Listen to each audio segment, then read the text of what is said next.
오늘 우리에게 주시는 하나님의 말씀은 요한복음 8장 37절에서 47절까지 말씀을 우리 한 절씩 교독하겠습니다. 요한복음 8장 37절에서 47절까지 말씀입니다. 나도 너희가 아브라함의 자손인 줄 아노라. 그러나 내 말이 너희 안에 있을 곳이 없으므로 나를 죽이려 하는도다. 내 아버지께서 본 것을 말하고 너희는 너희 아버지에게서 들은 것을 행하느니라.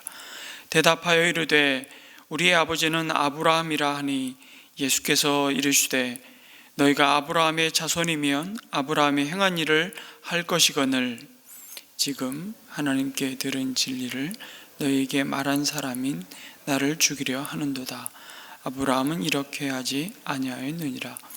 너희는 너희 아비가 행한 일들을 하는도다.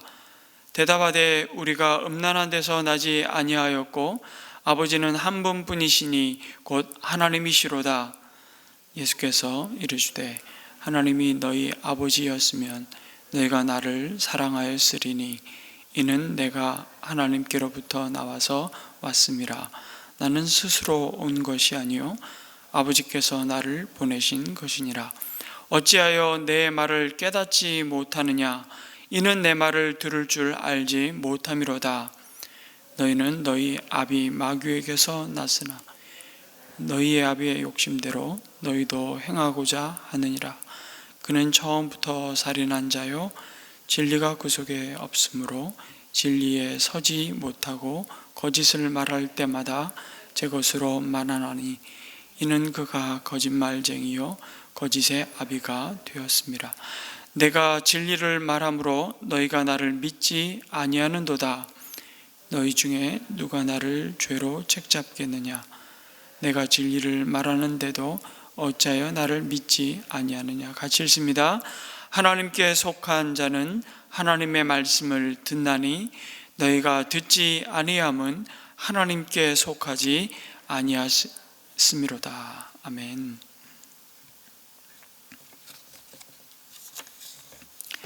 네, 오늘 읽은 8장 말씀의 이 마지막 부분은 좀 이해하기가 쉽지 않은 부분이 좀 있습니다. 이 말씀의 유대인들과 이 대화의 시작을 보면 31절에 예수님께서 어제 본 본문이죠. 예수님께서 자기를 믿은 유대인들에게 말씀하셨습니다. 이렇게 되어 있습니다. 그런데 예수님이 이들을 향하여 오늘 44절에 보니까 마귀의 자식들이라고 말씀하셨고 곧이어 46절에 너희가 나를 믿지 아니하는도다 라고 단호하게 책망하셨던 것입니다. 그리고 이 예수님의 가르침에 대한 그들의 마지막 반응은 59절에 보면 예수님을 돌을 들어 그 자리에서 죽이고자 하는 모습을 보게 되죠. 어떻게 이러한 모순을 좀 이해해야만 할까? 새벽에 우리의 사고가 좀 잠이 덜 깨서 다루기에는 무겁고 좀 복잡한 말씀이 될 수 있지만 간단하게 요약하자면 예수님을 믿은 그들의 믿음은 참 믿음이 아니었음을 보여주시는 것이죠. 다시 말해 구원 얻을 믿음이 아니었다는 것입니다. 왜냐하면 예수님의 말씀을 따르고 순종하기를 거절하였기 때문이었습니다. 그래서 예수님은 그들에게 말씀하십니다. 너희가 내 말에 거하면 참으로 내 제자가 되고 진리를 알지니 진리가 너희를 자유롭게 하리라. 어제 함께 묵상했던 말씀이죠. 이 말씀은 너희들은 내 말을 믿고 지식적으로는 그 말씀을 믿는 것 같은데 미안하지만 너희는 참 내 제자는 아니다. 제자가 아닐 뿐만 아니라 오히려 대놓고 마귀의 자식, 사단에게 속한 자라고 드러내시고 책망하시죠. 너희들은 내 말을 믿고 은혜를 받았다고 기뻐하고 있는데 그것으로 변한 것은 아무것도 없다. 너희들은 아직 진리를 알지 못하고 여전히 영적으로 죄의 노예다라고 말씀하십니다.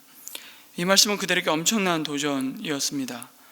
유대인들은 자신들이야말로 진리를 알고 있으며 믿음에 있어서 자유하다고 믿고 있었는데 그것이 완전히 부정되고 있는 것이죠. 우리가 음란한 데서 나지 아니하였다라고 이렇게 말하는 부분도 사실은 사마리아인들을 가르쳐서 말하는 거죠. 그들이 하나님을 알지 못하는 이방 족속들과 혼혈이 되어서 살아가고 있는 그런 음란한 족속들이 우리는 아닌데, 우리는 아브라함의 자손인데 어째서 우리로 하여금 마귀의 자식이라고 말하느냐, 우리가 어떻게 자유롭지 못하다고 말하는가, 이렇게 지금 항변하고 있는 것입니다. 37절에서 결론적으로 예수님은 그들을 향해 내 말이 너희 안에 있을 곳이 없으므로 나를 죽이려 한다고 말씀하십니다. 예수님의 참 제자가 되는 길은 주님의 말씀에 거하는 것이라고 말씀하십니다. 주님 말씀 안에 거한다는 말이 무슨 뜻입니까? 거한다는 말은 말씀 안에서 산다는 뜻입니다. 다르게 표현하자면 주님의 말씀 안에 거하는 것은 이사하는 것이죠. 지금 있는 곳에서 짐을 꾸려서 예수님의 말씀 안으로 이사하는 것이라고 표현할 수 있습니다. 지금까지 내가 신뢰하고 내가 붙들고 있던 모든 가치관과 생각들과 삶의 방식들, 그리고 신념들에 대하여 모두 작별을 구하고 새로운 가치관과 새로운 삶의 방식 안으로 이사하라고 말씀하시는 것입니다. 이것은 거짓으로 속이는 마귀가 세워놓은 법 아래에서 참 진리이신 예수님의 법 아래로 들어가는 것입니다. 이것은 아브라함이 하나님의 부르심을 받을 때 그의 본토 친척 아비집을 떠나서 전혀 생소한 곳으로 이사해야만 했던 것과 같습니다. 아브라함은 하나님의 약속 안에 거하기 위하여 그에게 익숙했던 모든 것들과 작별해야만 했습니다. 내 말에 거한다는 말씀은 자기의 모든 능력과 가치관과 지식을 주님의 말씀 안에 사실은 제한시키는 것을 말하는 것입니다. 주님의 말씀은 주님의 말씀이고 실제로 행동하는 것은 여전히 내 방식으로 하는 것이 말씀이 없는 것이죠. 사실은 믿는 것과 행하는 것은 동떨어진 것이 아니라 하나인 것입니다. 아는 것이 그 삶인 것이죠. 그게 바로 구원 얻는 믿음이라고 주님이 말씀하고 있는 것입니다. 언제 무슨 일이 있어도 말씀 안에만 머물러 있고 결코 그 밖으로 뛰쳐나가지 않는 것을 의미합니다. 거한다는 것은 또한 계속적으로 말씀을 듣는다는 의미가 들어 있습니다. 들음은 말씀과 나를 연결하는 것입니다. 계속적인 소통을 하는 것이죠. 그 소통은 곧 사랑이라고 주님이 말씀하십니다. 여러분, 한창 서로 사랑할 때는, 누군가를 사랑할 때는 사랑하는 자의 이야기는 한없이 듣고 싶고 들어도 계속 좋습니다. 그러나 권태기에 들면 벌써 한두 마디도 듣기 싫고 들려지지 않으며 또 믿어지지 않는 것이죠. 그래서 말씀 안에 거한다는 것은 곧 사랑의 관계인 것입니다. 그리고 그 사랑의 관계 안에서 나타나는 자연스러운 반응이 바로 순종입니다. 이것이 곧 제자됨을 의미합니다. 제자가 되면 비로소 진리이신 예수님을 알게 되고 그 진리이신 예수님이 우리를 자유롭게 하신다고 약속하고 계십니다. 참 자유란 사실은 진리가 주는 자유입니다. 내가 하고 싶은 대로 하는 것이 자유가 아니라 진리 안에 거하고 그 진리가 내 삶을 인도하시는 대로, 이끄는 대로, 진리이신 예수님이 이끄시는 대로 순종하는 것이 진정한 자유라고 말씀하십니다. 여러분, 돈이 주는 자유는 결국 허무이죠. 건강이 주는 자유는 사실은 무상입니다. 결국은 병이 들고 죽는 것이므로 세상이 주는 자유는 한계가 있지만 진리이신 주님이 주는 자유는 참 자유, 영원한 것임을 말씀해 주십니다. 무엇으로부터의 자유라고 말씀하셨습니까? 그것은 우리 스스로 해결할 수 없는 죄로부터의 자유입니다. 그리고 그 죄가 가져다 준 필연적인 결과인 죽음으로부터의 자유이죠. 그래서 진리 안에 거하는 자는 죽음에 매여 더 이상 종노릇하지 않습니다. 하나님 나라의 눈으로 보기에 이 세상의 삶은 다음 삶을 위한 준비 과정임을 비로소 알게 되는 것입니다. 진리가 우리가 가진 그 죄가 가져온 죽음의 공포와 두려움으로부터 진정 우리를 자유케 한다고 말씀합니다. 결국 죽음이란 그래서 우리가 집을 떠나는 것이 아니라 늘 말씀드리지만 진짜 집으로, 진짜 본향으로 우리의 영원한 아버지가 계신 그곳으로 가는 것임을 비로소 알게 되기 때문입니다. 그래서 진리가 가져다 준 자유는 영원한 생명과 그 사랑과 하나님의 집에 영원히 거하는 삶을 향한 자유임을 우리에게 약속하여 주십니다. 그럼에도 사람들은 왜 그리스도이신 예수님을 거부하는 것일까요? 오늘 주님이 유대인과의 대화, 특별히 바리새인들을 대면하신 이 8장에서 몇 가지 이유를 우리가 찾아볼 수 있는데 그 중에 오늘 말씀에 보면 결국 바리새인들의 그 믿음은 지식적인 믿음이었다는 것입니다. 바리새인들과 서기관들은 열심히 하나님의 입에서 나온 그 말씀을 사본을 필사하고 거기 담긴 원리들을 배우고 그것을 알았지만 그 말씀을 따라 순종하지 않는 일상생활에 그것을 적용하는 것이 사라지고 그들 마음 가운데서 하나님의 말씀을 제거해 버린 것이죠. 늘 하나님의 말씀을 접하고 살았음에도 제사장들과 서기관들은 지면의 글자가 결코 자기들의 마음속까지 들어오게 하지 않았습니다. 말씀을 애지중지한다면서 정작 자신에게 적용하지 않은 것입니다. 예수 그리스도의 진리를 지식으로 배우면서도 끝내 자신에게는 적용하지 않은 것입니다. 순종하지 않은 것이죠. 이런 이야기가 있습니다. 러시아의 어느 시골의 사제가 아이들에게 사탕을 나눠주기 시작하면서부터 주일학교 참석률이 높아졌습니다. 제일 열심인 아이 가운데 한 아이는 싸움을 너무너무 좋아하는 들창코를 가진 소년이 있었는데 이 아이는 아주 경건하게 성경을 암송한 다음에 사제가 나누어주는 사탕과 상품을 주머니에 챙겨서는 밭으로 달려가 우적우적 늘 먹었던 소년이었습니다. 사제는 그 소년을 너무 좋아해서 교회 학교에 참석하라고 설득을 했습니다. 그리고 다른 상으로 그 소년이 주일학교에 나올 수 있도록 동기부여를 했는데 이 아이에게 용케 사복음서를 가르쳤습니다. 아이는 사복음서를 몽땅 외웠습니다. 교회에서 청산유수로 암기했고 그때마다 사제가 주는 많은 상품을 받았지요. 그리고 60년이 지나서도 그 소년은 노인이 되어 여전히 사복음서를 한 단어도 틀리지 않고 암송할 수 있었습니다. 지금 현재 그의 영혼이 어디에 있는지는 아무도 모릅니다만 그러나 분명한 것은 그의 몸이 묻힌 싸늘한 땅 위에는 니키타 후르시초프라는 소련 공산당 서기장 비명이 새겨져 있습니다.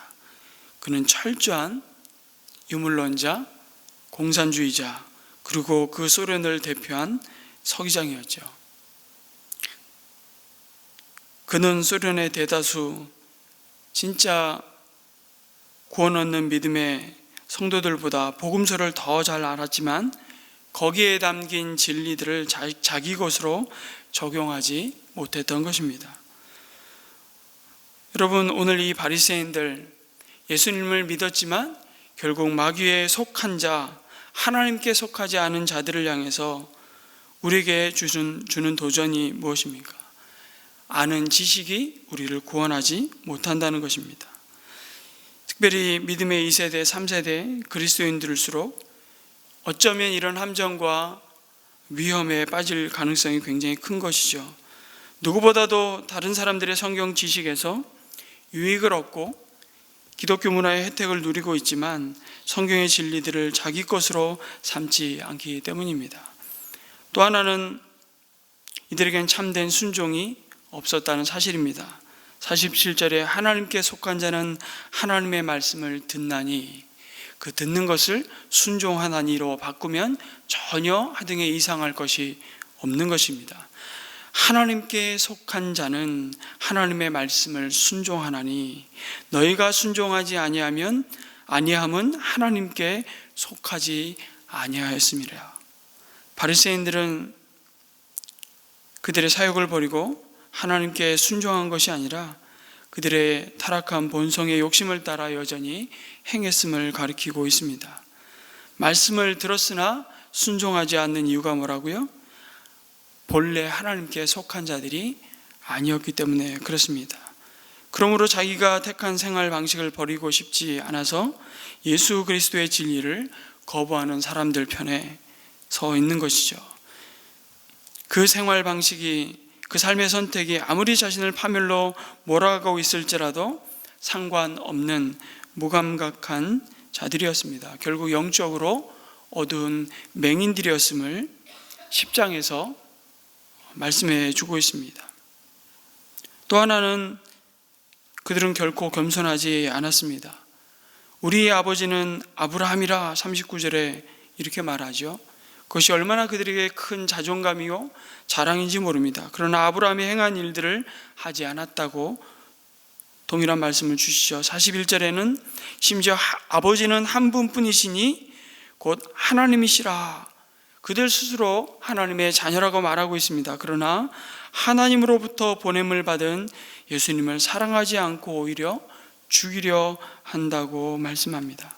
바리새인들은 메시아이신 예수님을 거부한 것은 자기들이 구주가 필요 없을 정도로 사실은 스스로 의로운 자들이라고 생각했기 때문입니다.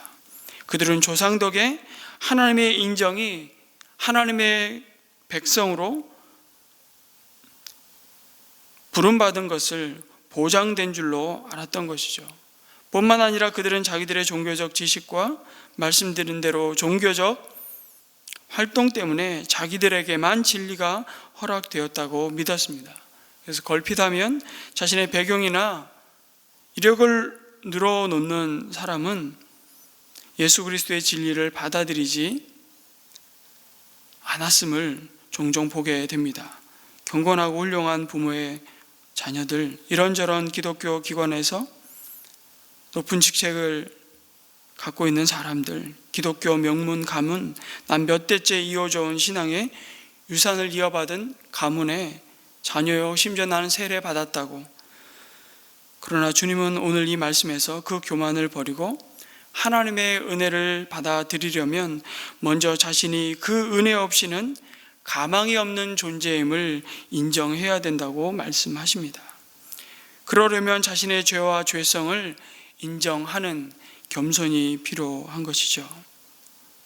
우리의 의지로는, 우리의 자격으로는 구원 얻을 인생이 한 사람도 없다는 사실을 겸손히 인정해야 하는 것이죠. 우리 교회들에는 설교와 교육을 통해서 하나님의 말씀을 늘 접하면서도 여전히 예수님을 자신의 구주로 받아들이지 않는 진리의 주변만 계속 호기심 가운데 계속 맴도는 사람들이 있을 수 있다는 것입니다. 그들은 자신의 약함을 주님께 의탁하고 내려놓지 못합니다. 자존심이 상하기 때문이죠.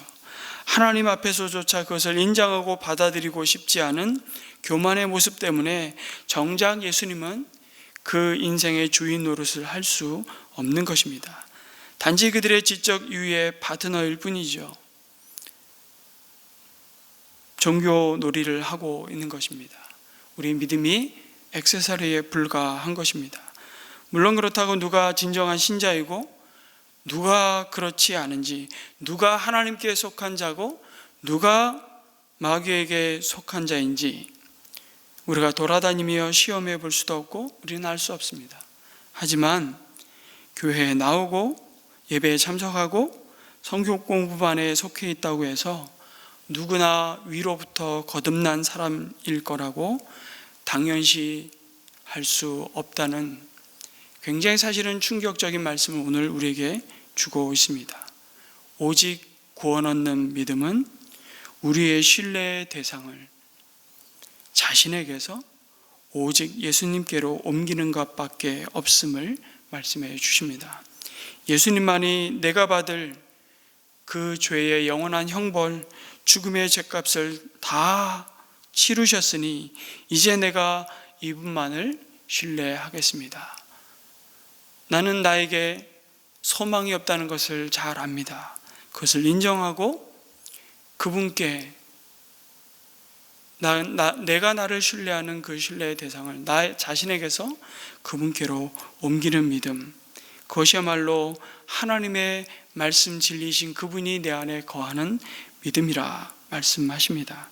오늘 이 아침 우리가 하나님의 말씀 안에 거하는 삶, 하나님의 말씀을 듣고 그 들은 말씀이 내 삶이 되는 그런 복된 하루의 삶이 되게 하시고, 오늘 하루도 말씀으로 내 삶을 한 걸음 한 걸음 내 발의 등이요 내 길의 빛으로 나에게 말씀하시는 그 말씀을 쫓아 행하는 믿음을 주시고, 하나님 한 분을, 주님 한 분을 신뢰하며 나의 경험과 판단과 지식과 나의 교만을 내려놓고 겸손히 주님을 따르게 해주십시오. 그 고백을 하나님 앞에 드렸으면 좋겠습니다. 특별히 수요일날 우리나라와 민족 그리고 우리 선교사님들을 위해서 특별히 기도하는 요일인데요, 우리 네팔에 있는 우리 파성 선교사님, 장 선교사님을 위해서 특별히 기도 요청을 드립니다. 네팔에 최근에 BBC 방송을 통해서 힌두교도들의 핍박이 한국 선교사님들에게 공개적으로 지금 이루어지고 있고, 한국 선교사님들이 네팔에서의 모든 선교 사역이 지금 제한되어 있는 상황입니다. 네팔의 90% 이상이 힌두교도들인데요, 특별히 한국 선교사님들의 열정적인 선교에 의해서 많은 네팔인들이 지금 크리스찬들로 복음을 받아들이고 예수님을 받아들이고 놀라운 변화가 부흥이 일어나고 있는 때에 BBC 방송을 통해서 특별히 힌두교 지도자들의 공개적인 한국 선교사들에 대한 공개적인 핍박을 천명한 지금 상황 속에 있습니다. 우리 선교사님들의 안전과 이 상황 속에서도 그들이 그 복음에 대해서 위축되지 않도록 증인의 삶을, 또 그 공동체 가운데 하나님이 세우신 성도님들의 믿음을 주님께서 담대하게 붙들어 주시도록 우리 네팔 땅을 위해서 우리 선교사님들을 위해 기도할 때 기억하시며 함께 기도해 주시기를 부탁드립니다. 개인의 기도를 이어가 기도하겠습니다.